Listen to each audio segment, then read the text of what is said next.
Why do I always feel empty and so distant, dead?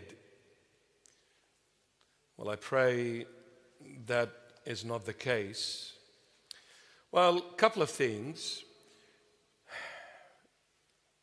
Number one, there are reasons why we feel empty at times in our life. One of it is sin.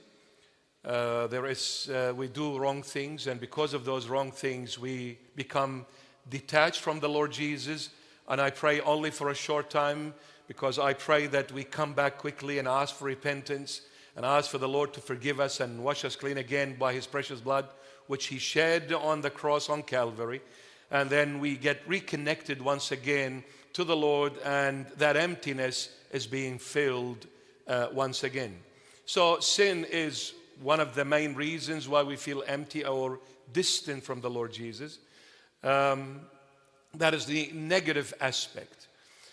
We have our own shortfalls, our own weaknesses, and we need to ask the Lord. Maybe sometimes we say, I haven't done anything wrong, but that's what you think. There are certain things in our life that we do wrong without even realizing it was wrong. This could lead us to feeling to somewhat degree distant or empty or distant from the Lord. The Holy Bible teaches us and tells us that the things that we are expected to do, yet we fail to do, they are held against us as sin. So, if the Lord is expecting me to do something and I did not do it, just because I didn't do it, I thought, it was okay. But no, since the Lord is asking me to do it and I didn't do it, then it's held as a mistake against me. So not only the negative things that we do, but the positive things that we don't do is also classed as sin. I mean, the negative things, we've already done them. But what about the positive things that we fail to do? That's also a sin. So there is a lot of things in us that could lead us to being empty or feeling distant from the Lord Jesus. Now that's a negative aspect, so I don't dwell too much on this question because there are many other questions. On the positive side, when we come in faith and in love for the Lord Jesus, and then we stand before His holy presence or bow before His holy presence, and we beg the Lord Jesus to be free in our life. We give Him full freedom. We say, Lord, you come into my life and do as you wish. Guide me, lead me. You are free. I make Him free in my life. We do it sometimes, maybe not all the times, or I pray it's always, but sometimes when we ask the Lord to come in and be free in our life, well, the Lord will take everything that comes from you seriously, because He is God and God doesn't joke around. Everything with Him is serious. However, the Lord, being God, He's absolutely serious, but the Lord Jesus at the same time has a beautiful sense of humor. But when you ask Him, Lord, come in and be free, He will. Rest assured He will, because He's waiting for this moment. So now when the Lord Jesus enters your life where you made Him free, well, He will do whatever, since you said, Lord, you're free. So what is He going to do? You came to Him with love. What is that love? That warmth. That warmth for Him. That closeness to Him. So He will take your warmth, since you made Him free, and He will go to somebody somewhere in this world whom you have no idea who that person is, and you don't even know if that person exists. He will take that warmth and warm up a frozen heart somewhere in this world. That frozen heart wakes up longing for Christ all of a sudden. They haven't been to church for 30 years. They wake up not knowing what happened, but inside of them something is pulling them so strongly to go back to church after 30 years. They did not know why, how, what happened, but it was your request. Lord, you are free. So the Lord will take that warmth and he will go and warm up a frozen heart somewhere in the world. That person comes back to the Lord Jesus. You wake up feeling empty, distant, as if you've lost the Lord. But I want you to focus, my beloved child, on the word feel. Because you said, why do I always feel? Exactly, it's only a feel. It's a feeling, it's not faith. We feel a lot of times the Lord has walked away from us. It's only a feeling. But is that the truth? No. The Lord is the closest ever to all of us. So don't let your feelings take over your faith. You do not follow the Lord Jesus with feelings. You follow the Lord Jesus with faith. In other words, when you are hot, you don't come to Christ, and when you are frozen cold like Antarctica, you walk away from Christ. You do not follow Christ with feelings, you follow him with faith. So whether you are close or distant, whether you are weak or strong, whether you believe that you are the closest ever in your life or the furthest ever in your life as far as the Lord Jesus is concerned, you keep on coming to church. Do not let your feelings influence you, but rather walk by faith, not by feelings. Amen? So next time when you ask the Lord to be free in your life, he will do as he pleases. So he'll make you cold to make someone else warm. But remember, that will never go in vain. So when the Lord calls you home and he'll say, come my child here. He'll say to you, the Lord will remind you of this moment, yeah? I pray when you make it to heaven, the Lord will remind you. He'll say, my son, my daughter, do you see these people in my kingdom? You'll say, yes, Lord. Do you know them? No, Lord, it's the first time I'm seeing them. Do you know why they are in my kingdom? No, Lord, you're the reason, my child. You brought them here. When? Every time you made me free, I saved a soul. You sacrificed to gain a life. And life cannot continue without a sacrifice. So you are the reason for all of them to be in my kingdom. Look behind you, my child. You see that big mansion? That's yours. This is the reward I'm giving you for being faithful to me and loyal to me. So nothing goes in vain.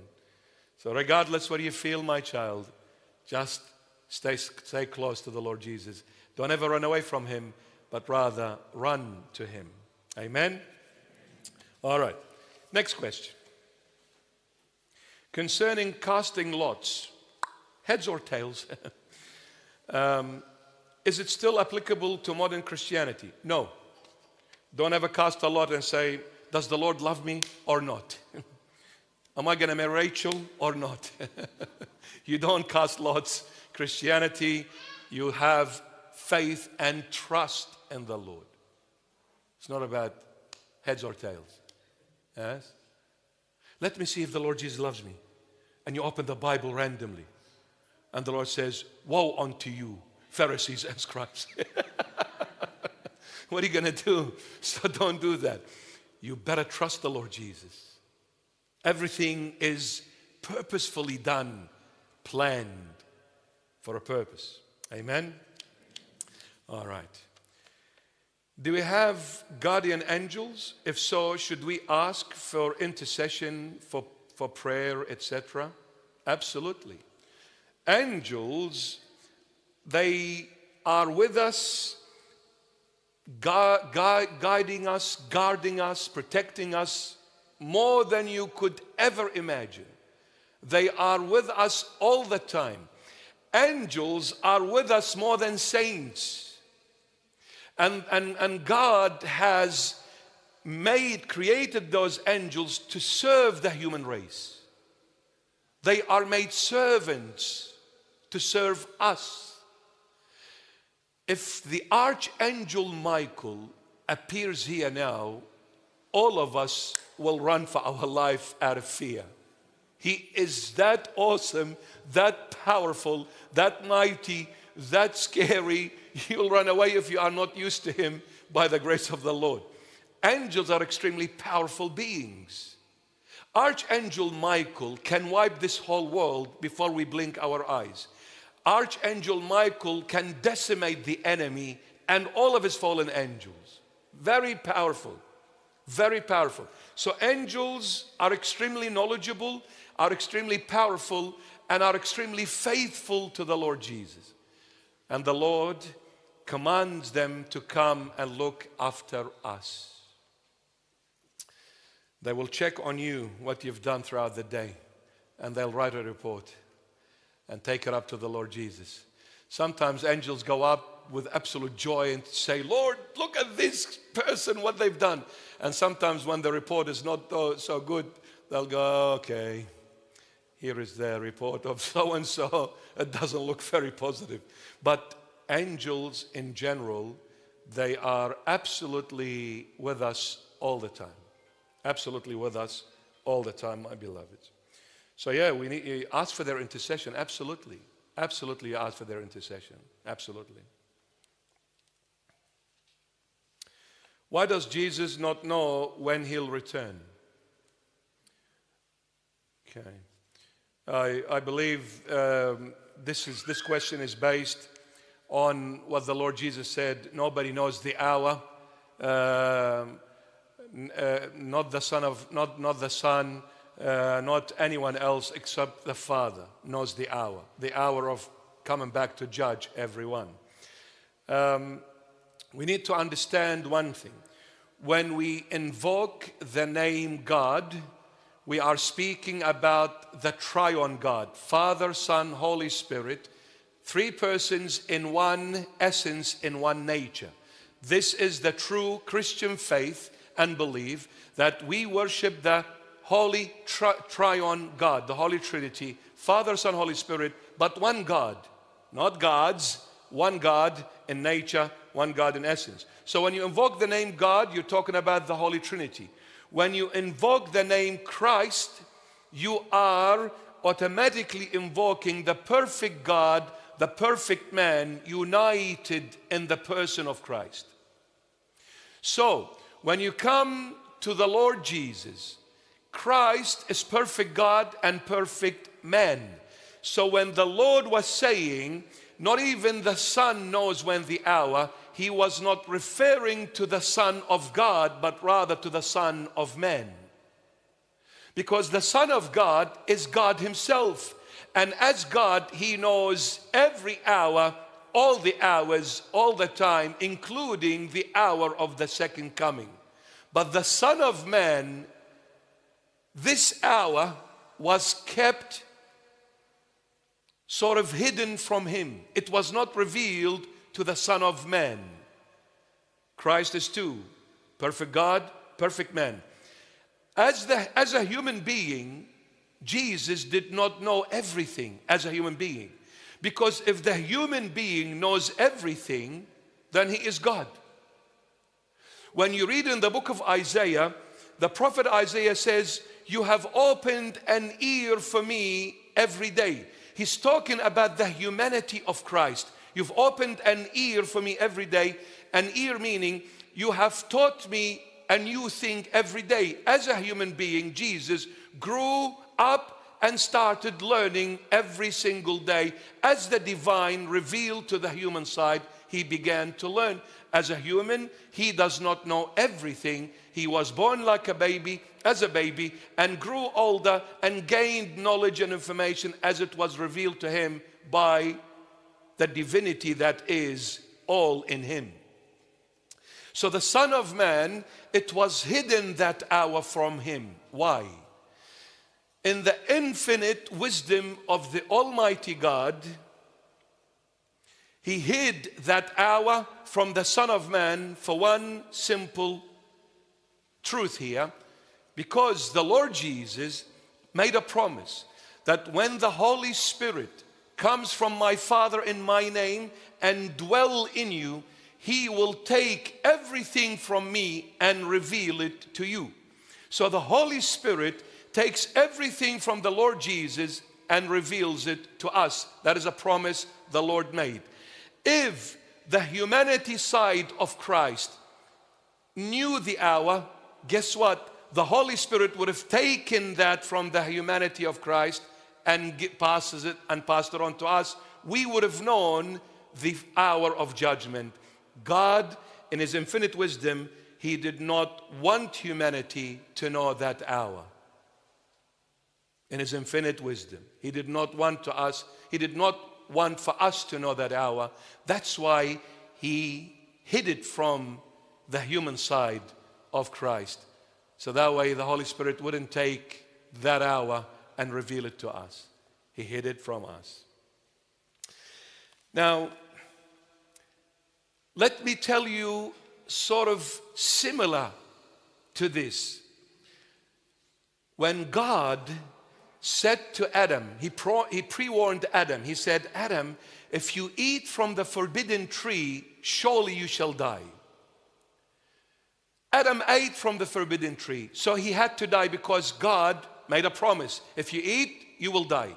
But God never said to Adam when you will die. He only said you will die. But when? He hid it from Adam. Why? Because if any human being knows when they will die, they can never be free.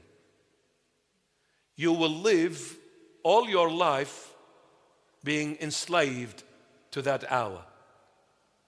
Since I know when I'll die, why should I love? Why should I work? Why should I build?